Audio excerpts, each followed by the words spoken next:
sebuah kota kecil yang mulai berkembang, sebuah perusahaan properti besar memutuskan untuk membangun hotel mewah di atas lahan kosong di pinggiran kota. Lahan itu sudah lama terbengkalai. Konon dulunya adalah pemakaman kuno yang direlokasi secara paksa.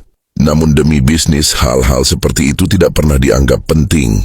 Pembangunan dimulai dengan lancar, tetapi seiring waktu, kejadian aneh mulai terjadi. Para pekerja sering mendengar bisikan di malam hari, seolah ada seseorang yang mengawasi mereka. Beberapa pekerja mengaku melihat sosok bayangan tinggi berdiri di kejauhan, namun ketika didekati, bayangan itu menghilang. Suatu malam seorang mandor bernama Pak Joko sedang mengawasi pekerja lembur. Ia berjalan mengelilingi lokasi proyek ketika tiba-tiba lampu sorot padam. Gelap gulita menyelimuti area itu. Hanya suara angin yang berhembus dan gesekan ranting pohon yang terdengar. Saat ia mencoba menyalakan senter, terdengar suara seretan langkah dari arah belakang. "Siapa itu?" serunya. Tidak ada jawaban.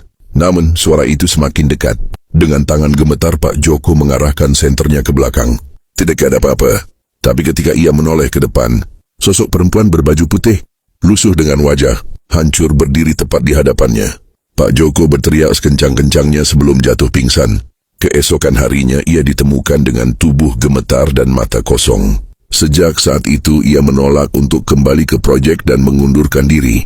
Namun, kejadian mengerikan tidak berhenti di situ. Beberapa pekerja mengalami kecelakaan aneh. Ada yang terjatuh dari lantai atas tanpa alasan jelas. Ada yang tersayat oleh alat kerja yang tiba-tiba bergerak sendiri. Bahkan beberapa alat berat mogok tanpa sebab seolah menolak untuk digunakan. Seorang dukun yang diundang untuk menyelidiki berkata bahwa arwah penghuni tanah itu masih marah karena tempat mereka digusur. Mereka tidak akan membiarkan bangunan itu berdiri dengan tenang. Namun pihak pengembang tidak mau rugi dan tetap melanjutkan proyek. Pada malam menjelang peresmian, hotel itu terbakar habis dalam kobaran api misterius. Tidak ditemukan sumber api, tetapi saksi mata mengaku melihat bayangan-bayangan hitam menari di balik jendela sebelum semuanya runtuh. Kini sisa bangunan hotel itu menjadi reruntuhan yang ditinggalkan. Tidak ada yang berani mendekat setelah matahari terbenam, karena suara bisikan dan jeritan masih terdengar dari dalamnya. Dan mereka yang nekat mendekat tidak pernah kembali.